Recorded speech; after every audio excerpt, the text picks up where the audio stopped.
All right, good morning. This is Tom Rosberg. We're making our second video for the Stormwater Weeds webinar series.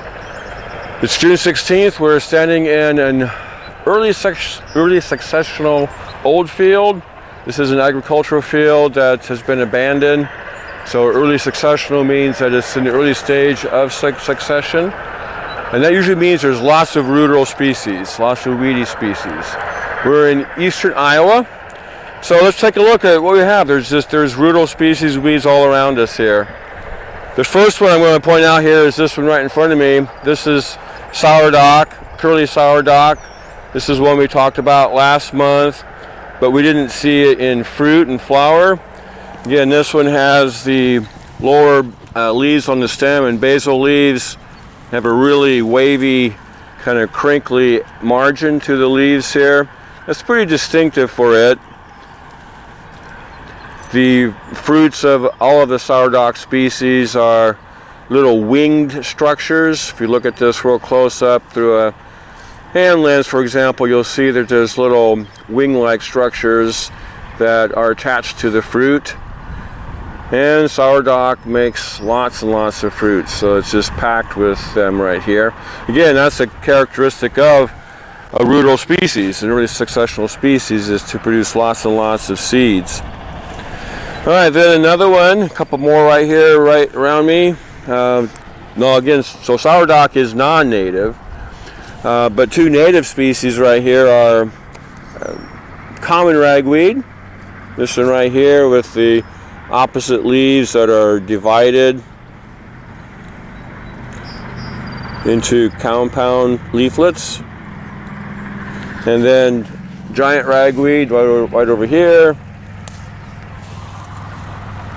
Again with opposite leaves.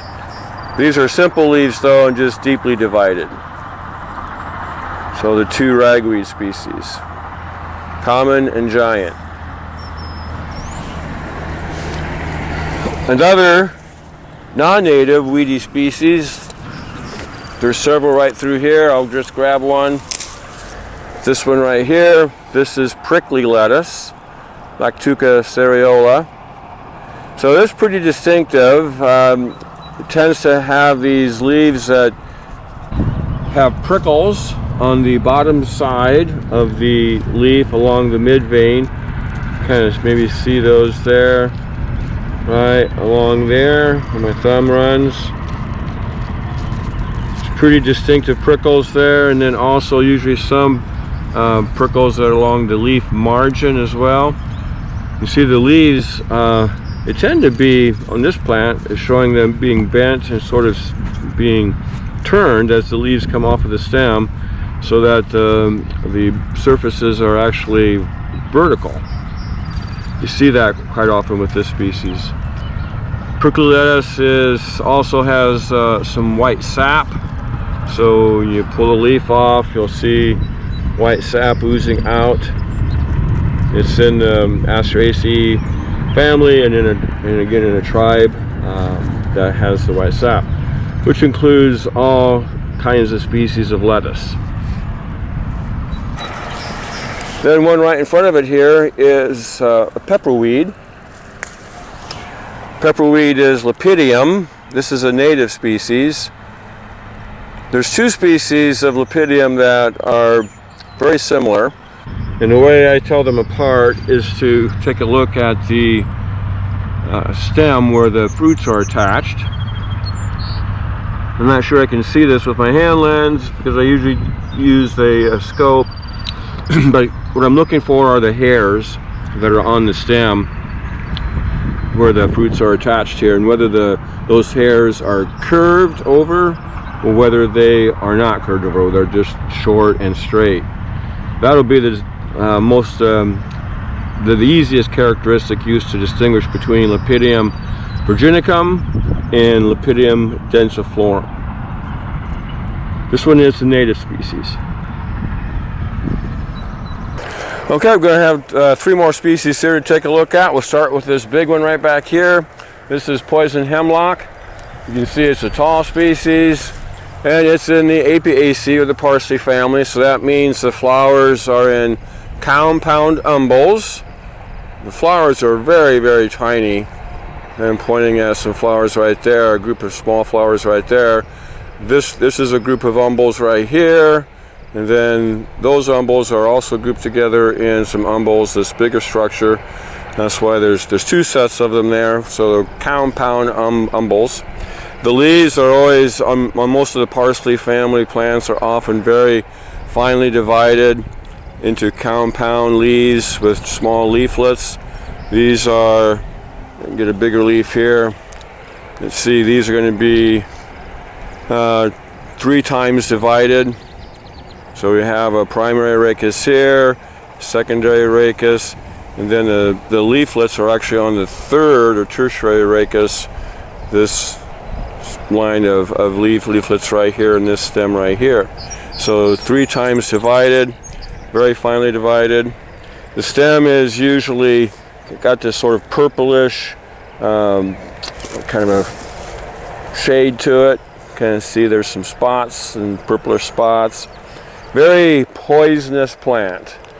Poison hemlock is Cicuta maculata. It's becoming more and more common. I was at a site over the weekend where it was just all over the place. It was growing in the roadsides, along the railroad lines, any kind of disturbed area, road ditches. It's becoming more and more of a problem. I would say it's becoming an invasive species. Another one that's equally just as bad and invasive is the sweet clovers. There's 2 species, although I think they're going to probably be combined together as one species, just with variation in the color of the flowers. So this is traditionally has been known as yellow sweet clover, and there's another one that's called white sweet clover with white flowers. They're probably going to be again lumped into the same species in the future here. Sweet clover is a biennial, like the poison hemlock. So again, we talked about biennials. They grow for 2 years, the second year producing abundant amounts of flowers and seeds, and then die. Sweet clover has got compound leaves with 3 leaflets,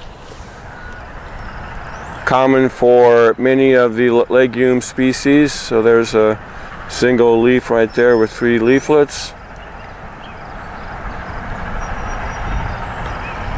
Has a really deep taproot, so it can be difficult to pull. Again, like all biennials and annuals, the best way to control these invasive species, again, whether it's the hemlock or the sweet clover here, is to prevent it from ever going to fruit and to seed. This one here is obviously in flower and is going to be making seeds and fruit soon, so it's the time to mow it right now. Then another one right in front of me here is this one. This is a native weedy species. This one is frost aster, Symphylotrichum pilosum. So it's an aster, and the reason I know it's an aster is because of the way the branching occurs here. Lots of branching in the shape of the leaves. The stem is very hairy, a lot of pubescence on it. So it's it's a native species, so it's again supposed to be here, but it is one of the most weedy of the aster species. It'll produce small white flowers in the fall. And we'll probably see some of that in flower later then. Okay, we have another group of species here to take a look at. We'll start with this one right here, grass. This one's really pretty easy to identify once you kind of get a look at it and see it a few times. Foxtail barley has this very distinctive spikelet here with the long awns coming off the spikelets. Some little bit of purplish color in those awns there as you kind of look at it in the light. This is a native species to North America, and it is considered to be native to Iowa, but it is a fairly ruderal species. It likes disturbance. You'll see these usually along roadsides, on the shoulders of roads, usually in fairly damp ground. It likes to have a little bit of moisture. So foxtail barley, this is Hordeum jubatum. Hordeum jubatum. Right behind it here is another native species that is, again, somewhat ruderal. Pretty common to find it. This is one of the fleabanes. So there's a couple of fleabanes. Well, there's probably 4 fleabanes in Iowa, but there's 2 fleabane species, Erigeron species, that are real common. And the way to tell those apart is to look at the stem and then pay attention to the hairs on the stem. I'm going to take a look at this with my hand lens to see whether those hairs are pressed down against the stem or whether they're spreading and come off the stem kind of at a right angle rather than being pressed down against the stem. You've got sort of a mixture of both, but they're mostly spreading. The hairs are mostly spreading, coming straight off the stem. That would indicate this is daisy fleabane, Erigeron annuus. Fleabanes are in the Asteraceae family. They bloom way ahead of the asters. They're blooming in the first part of the summer or late part of spring. They have white ray flowers, these white little thin petals here, the ray flowers, and then yellow disc flowers. They have lots and lots of white ray flowers. So they're always basically white with a yellow center, and again blooming late spring, early summer, as opposed to the asters, which could also have white ray flowers, of course, and yellow centers, but bloom much later in the growing season. No asters are in bloom right now, just the fleabanes. The other fleabane, again, that has the hairs pressed down more so on the stem is Erigeron strigosus, prairie fleabane. Erigeron annuus, as the name suggests, an annual species, is more of a ruderal species then. Strigosus, the prairie fleabane, is a perennial species. All right, then we're going to take a look at a plant just right over here, not far away. This one is another pretty invasive, I would say, invasive species, problematic species. This one is non-native. The other 2 were native. This is Docus caryota, the wild carrot or Queen Anne's lace. One that pretty easy to recognize. This one again is in the parsley family. So the leaves on it, like again in the parsley family, are highly divided. Here's a leaf right here. Most of the parsley family leaves also have this sheathing in the lower part of the petiole. You kind of see how broad the petiole is here, with and part of that was wrapping kind of around the stem a little bit there, so a little bit of a sheath. But then you can see the leaves here are divided into leaflets, twice divided. It's just beginning to form some flower buds here, so it's just starting to come into flower, but it'll have an umbel as well, a compound umbel at the top where the flowers will be. Docus caryota. This is a biennial. All right, we're exploring this old field successional area here, and we found a gigantic example here of burdock, common burdock, Arctium minus. This is in the Asteraceae family. It's an easy one to recognize, of course, with the gigantic sort of rhubarb-like leaves, but it's not in the same family as rhubarb. It's in a different family.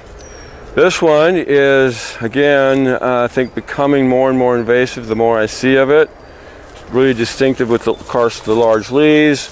The stem is pretty distinctive there in its striations.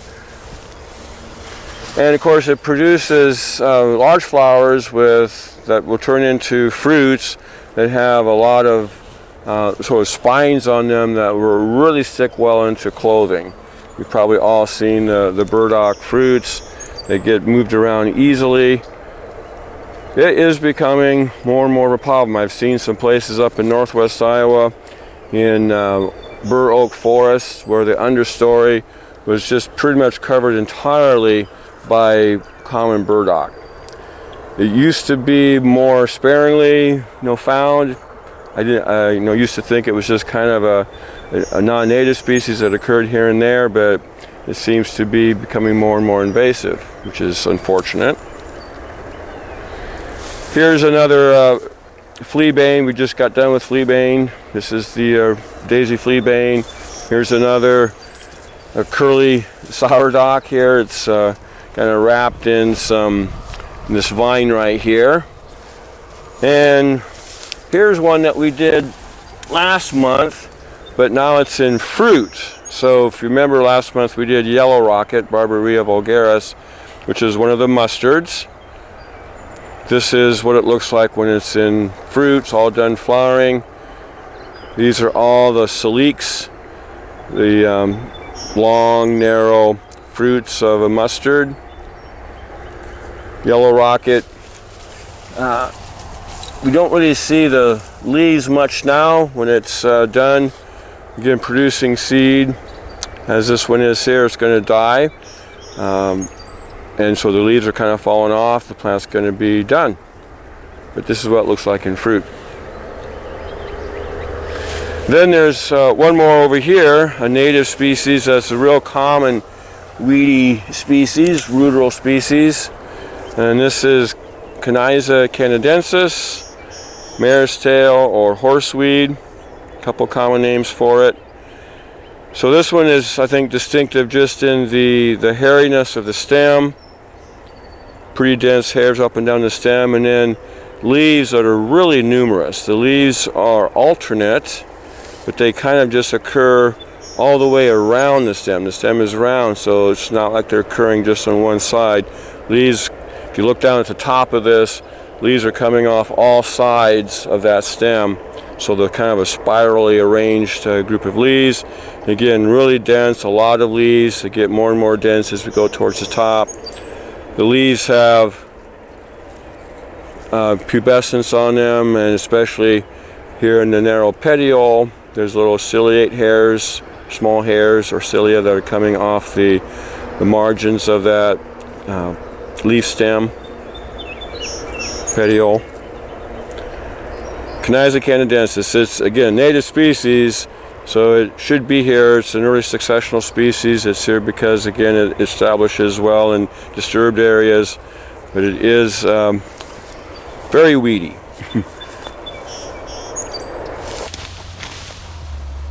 That's what we call a root wad. It takes the twig bows over and just pulls the roots out, creates this huge hole in the ground. Major disturbance. I should go in here.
Okay, we have some more species to take a look at. These two species are similar to, and one of them is the same as we looked at last month, but now we can see two species of annual brome side by side here pretty much.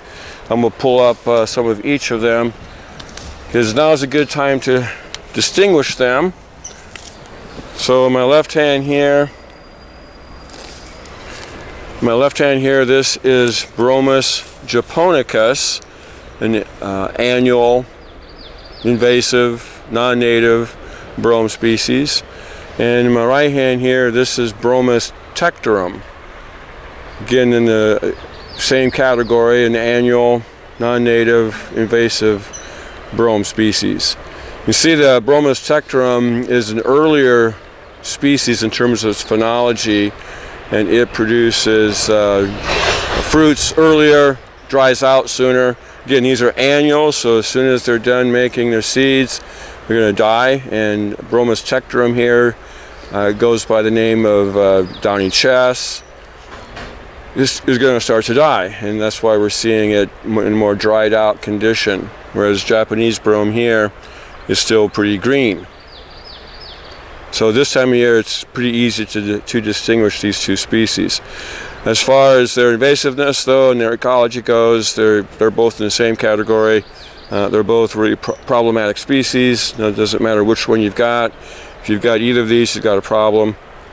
They can become really an abundant species in the herb layer and cause problems again for native biodiversity. Okay. All right, let's take a look again. We're moving down through this early successional field here. It's opening out into a kind of a floodplain area here along a stream. We're going to see if we can find some wetland plants. And this is one that does occur in fairly wet soils, certainly on floodplain sites. Some of these wet soil species, again, are similar to species you'd find in stormwater basins or urban areas. This is Canada thistle. I'm guessing some of you certainly know this species. We've run into it before. Starting to produce flower heads here. They'll have purplish flowers in another few days probably.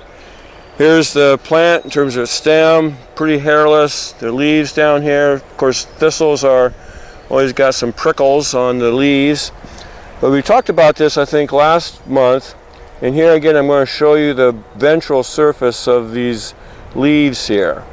Because on the non-native, and most of them are invasive, the non-native thistles like Canada thistle, bull thistle, musk thistle, the ventral side of the leaf is pretty glabrous.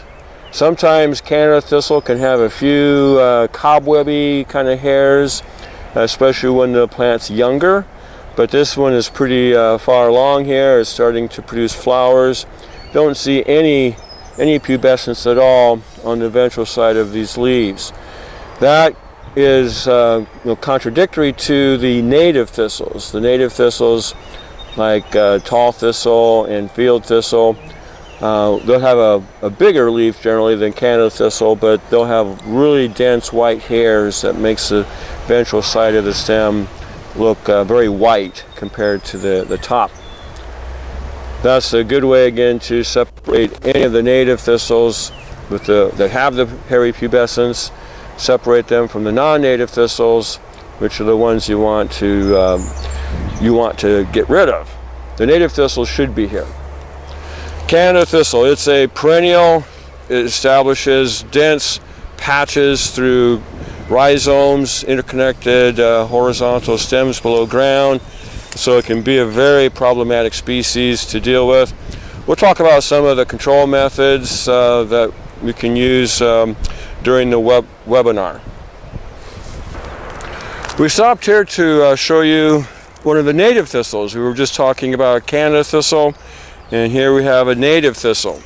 So again, it has kind of a similar looking leaf. This one's got really divided leaves, but if we turn it over and look at the underside, you can see that it's really white. That whiteness again is caused by a short, dense layer of hairs on the bottom side of the leaf. And all the native thistles are going to have that whiteness. that you're going to run into, at least the native thistles that are common enough that you'd run into. There are two of them that look somewhat like this, that have the divided leaves and have some pubescence on the stems here that you'll run into over most of Iowa. This one is field thistle, Cirsium discolor. It's recognized again because the leaves are deeply divided into these lobes here. The other one, Cirsium altissimum, tall thistle, is much less divided. It's in some cases, some leaves really aren't divided at all. It's more of just a broadly elliptic leaf. Sometimes there'll be short little lobes in them. It's not quite as common as field thistle is, so this is the one that you're probably going to see most often. But this is a native thistle. And again, it's a native thistle. It is somewhat ruderal because it does kind of colonize disturbed areas. But being a native species, again, it's supposed to do that. That's its function in the ecosystem. And it's not going to become invasive. It's not going to take over an area. All right, then there's a few other species around here that we can take a look at. Here is reed canary grass. So we mentioned this, I think, last month as well. Reed canary grass wasn't producing any flowers. These are now producing flowers and spikelets. So recognized again by this really dense column of spikelets at the top of the plant. Reed canary grass also has generally a light colored base on the bottom of the leaf blade here. If I pull this leaf back a little bit, here again is where the sheath is this part that surrounds the stem, and then this is the blade where the sheath and the blade come together right here. This is called the collar. The collar in reed canary grass is usually very light in color, has this kind of just really light green or cream color to it. Kind of see it on both sides there. And the ligule, which is a membranous structure that sits at the base of the blade, is very conspicuous. A very tall membranous structure right there. Reed canary grass has pretty broad leaves as grass leaves go. Now remember, reed canary grass is, as a species, Phalaris rhodonacea, is native to North America, at least the northern parts of North America. We don't know for sure exactly how far south it was. It's considered to be a species that is native to Iowa. But what we have on our landscapes, what we see almost invariably is not the native version of reed canary grass, but a European cultivar. A cultivar that was developed in Europe for erosion control, for planting in grass waterways, help control the movement of water on the landscape. That cultivar is, again, being very aggressive and being very vegetative in its growth, is what's spread throughout most of the landscape and has become an invasive species. And we just looking around, we can see some of the other species that we have been already talked about. Here's lots of that foxtail barley or squirrel-tail barley. Here is the prickly lettuce. There's just thousands and thousands of this plant. Here's the daisy fleabane we saw earlier. Here's the frost aster we talked about earlier. And low down on the ground here, just thousands and thousands of horseweed plants.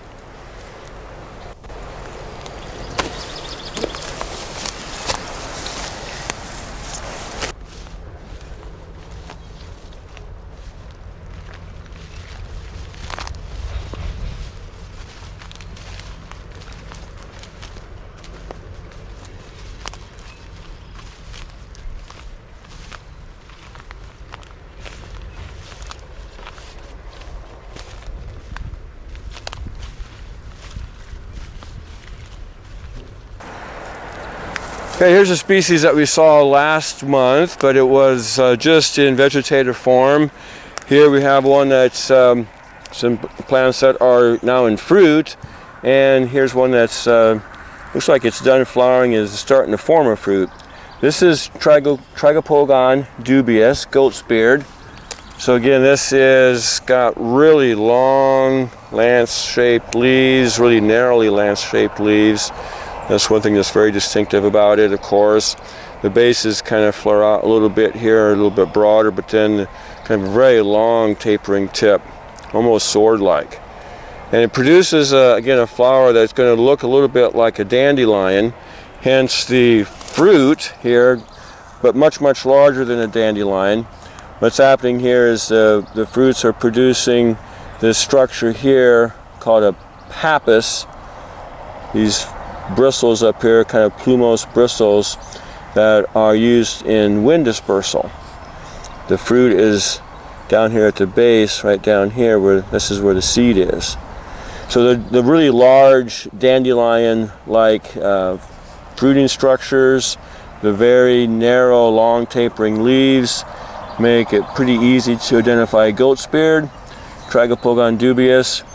There are a couple species of Tragopogon in Iowa, but Tragopogon dubius is by far the most common one. All right, here we have a species of sow thistle.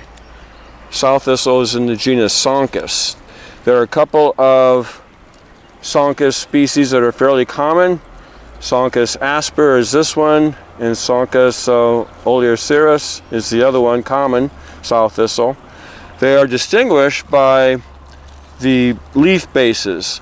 So on this one, Sonchus asper, the leaf bases down here are rounded. You can see how the edge of this bottom side of this leaf is just rounded, as opposed to the other species that will have an acute point.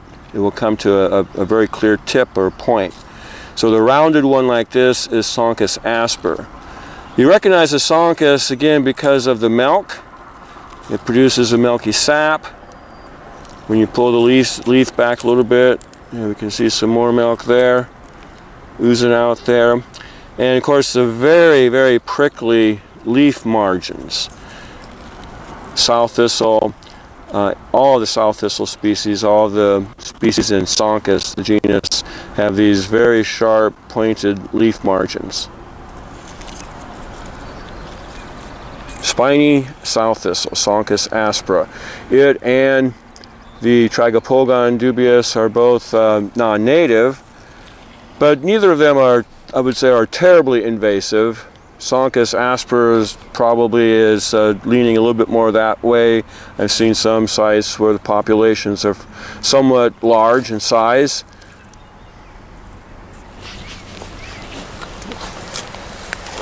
Okay, we're going to review one we did last month because we didn't see it in flower like we do right now. This is wild parsnip, Pastinaca sativa.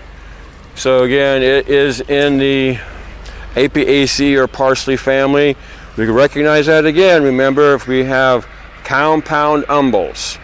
So again, each of these small clusters of flowers right here, and there's probably, let me see here, there's probably, well, there's one flower in each of these right here. So each of these is a single flower, but each of these single flowers is attached to a common point right here. And then that umbel is grouped with other umbels attached to a common point right here. A little bit easier to see the compound umbels on parsnip here.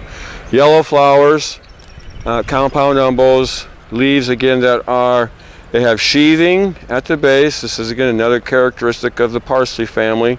The sheathing at the base of the leaf right here. This wraps around the lower part of the stem where the leaf attaches. And then we've got, again, a compound leaf. These are leaflets right here.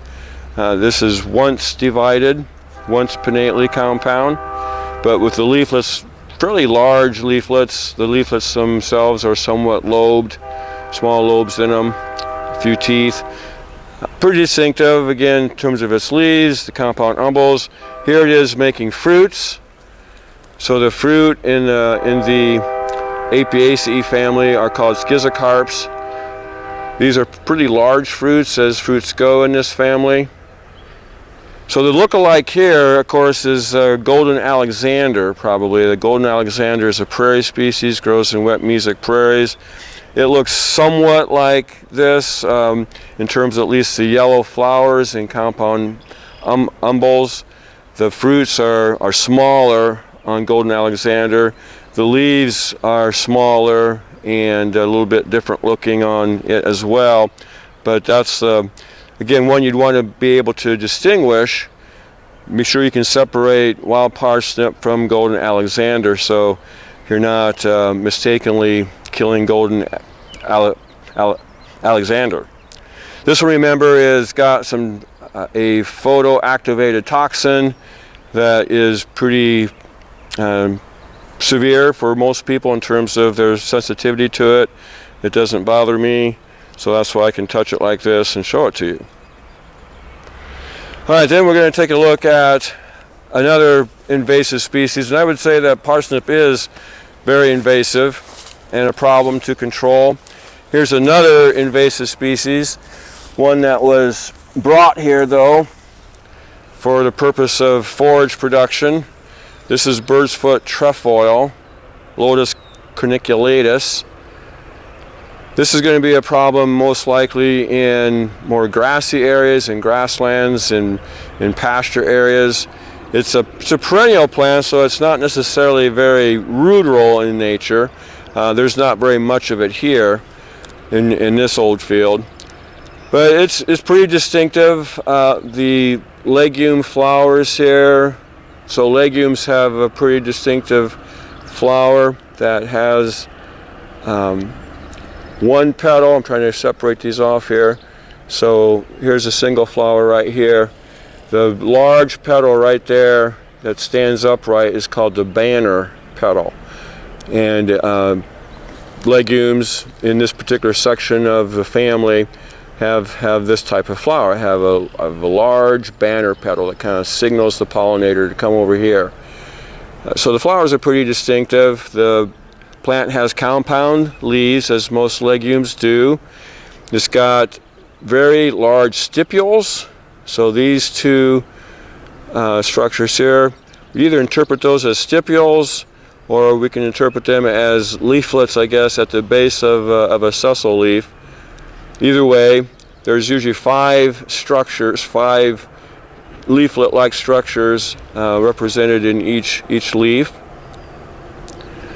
Bird's foot trefoil is a really problem species. It's a perennial, so it's very difficult to get rid of. We can talk about some control measures for it as well. But perennials are always going to be harder to deal with. For a perennial, you're going to have to try to kill the root system. For an annual or biennial, again, remember the strategy is to just stop it from producing seed. Well, I wanted to stop and talk about this plant right here because this is one we do see scattered about in our landscapes, usually in, again, early successional environments, rudal types of environments. This is a non-native. This is Verbaxcum thapsus, or common mullein. It is, again, a pretty easy plant to recognize because of its leaves. You have these really large, kind of soft, lots of pubescence on these leaves. So once you get a good gestalt on these leaves, again, it's a pretty easy plant to see and know. It is, again, it's a biennial, and I wanted to point out, again, in this particular individual, again, what the strategy of a biennial is. So a biennial is a species, a group of plants that we call monocarpic. Monocarpic means that they just reproduce once. So an annual or a biennial is a monocarpic species. A biennial lives for 2 years, and so the first year you would not see all of this plant. You're just going to see just a rosette, a group of basal leaves. The plant's going to be low on the ground, just producing this cluster of large leaves like this right near the ground. It will grow like that during its first year after germinating from seed. What it's doing that first year is, again, doing photosynthesis as much as possible with those big leaves, storing as much energy as they can into a large taproot. That root lives through the winter and into the next growing season. And in its second year of life, then, the energy reserves in that root, as well as the energy that's achieved from some photosynthesis, are used to produce a large, tall flowering structure. The goal of a monocarpic perennial is to store up energy over at least the first year of its life, produce as much energy and store that energy and save that energy until the second year of its life, then use that energy as a resource along with, again, energy it can muster from photosynthesis during its second year to produce a gigantic tall stem with lots and lots of flowers on it. This is just packed with flowers. Each of these little bumps right here, green little bumps, is a flower. Not all of them are open. Some of them are, most of them are not. So there's hundreds of flowers here in this thick column. And it's also very tall. So you can see how tall it is. So again, the monocarpic perennial is putting all of its energy into reproduction at the end of its life. The idea here is that by doing that, it can accomplish two things. It can produce huge amounts of seed by producing huge amounts of flowers. Each flower, again, will produce fruits with a certain number of seeds inside the fruit. I don't know for sure what the number of seeds are on a capsule of verbascum. I'll look it up so we can talk about it later. So achieving high fecundity, or high number of offspring, high number of seeds, is one of the benefits of being a monocarpic plant. The other is that it is able to produce this tall, gigantic stem. And so it can elevate the flowers way above the rest of the vegetation on this tall stalk. That's going to help it attract pollinators. So it can compete against other plants for pollinators by being more visible, being more accessible to them flying about. And then sort of a third thing that goes along with this being very tall, is that, of course, when it does open up its capsules and release seeds that are released from higher up on the plant might have a tendency to disperse further away than plants that are released lower.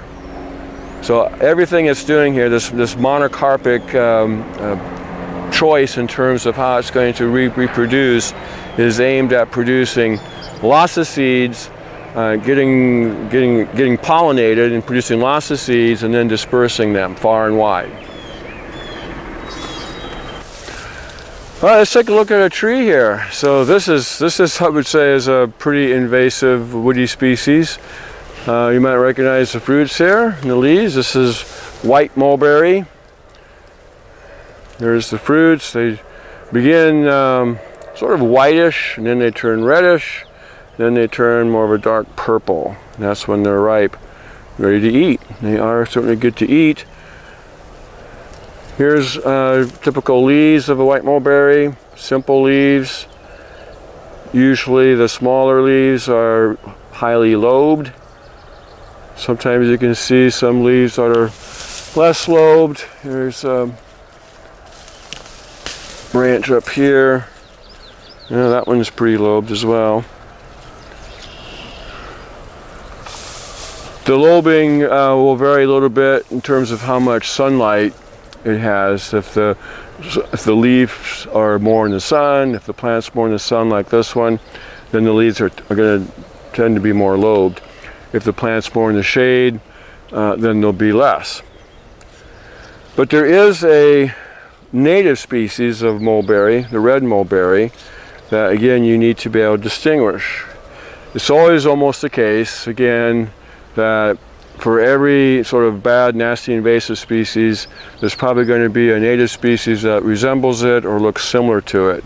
So that's why it's so imperative to know, maybe get a list of those similar species so that you know that you need to be on the watch for those native species.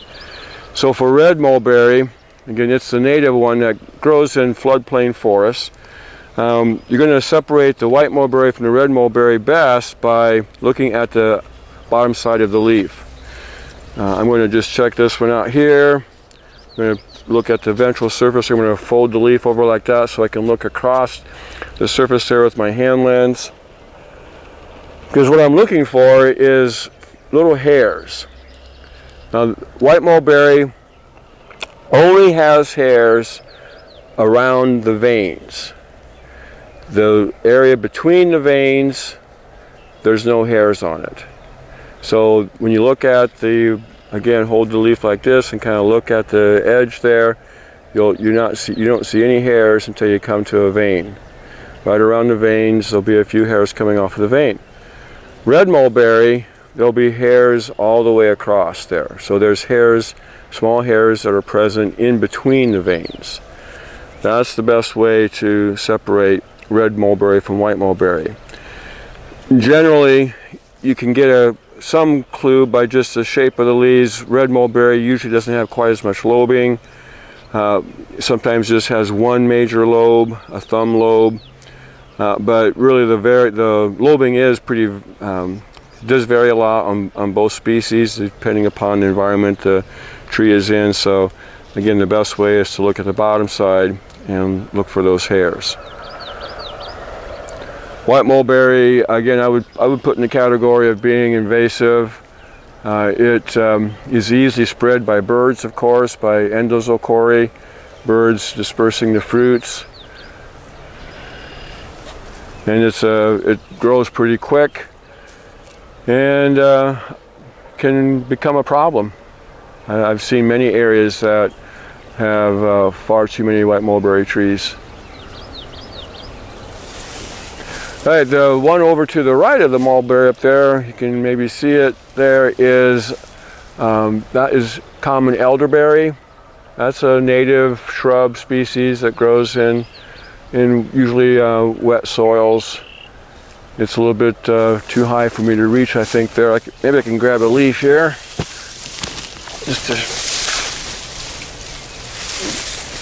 Here we go. So this is a native species. It's certainly not invasive or anything like that, but since it's here, I thought we'd just quick take a look at it. So mulberry has opposite leaves that are compound. Here's a leaf, here's a leaf, opposite each other, once pinnately compound. Leaflets are elliptic with some small teeth along the margins. Here's the flower, a kind of a flat spreading panicle. Panicle is a type of inflorescence that's just highly branching. So lots of branches in here with flowers coming off the final small branch segments.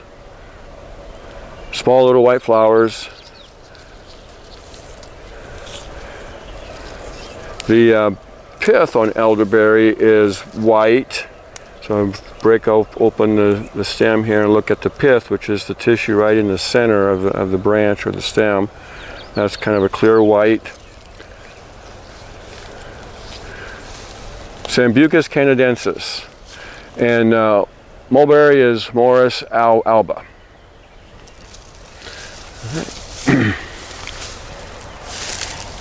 I got one more species we can take a look at here, and this one is a species of wetland areas. Again, sort of places that have a water table near the surface, soil that's at least muddy. And it's a very small little plant. It's this one right down here that's all dried up right now, so it's done. It's a annual species, so it's done making its seeds and has already died back. This is Veronica peregrina. It's called speedwell, common speedwell.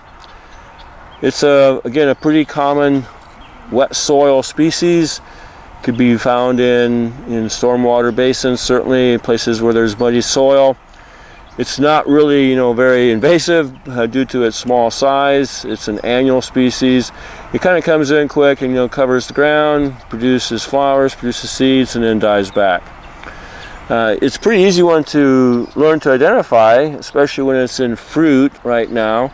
You take a hand lens and look at the fruits. The fruits are found in the axils of the leaves. So there's leaves here along where each of these fruits are located. So again, there's a fruit associated with each leaf in a sense. And the fruits are heart-shaped. They're kind of flat and have this very distinct heart shape to them. Veronica peregrina.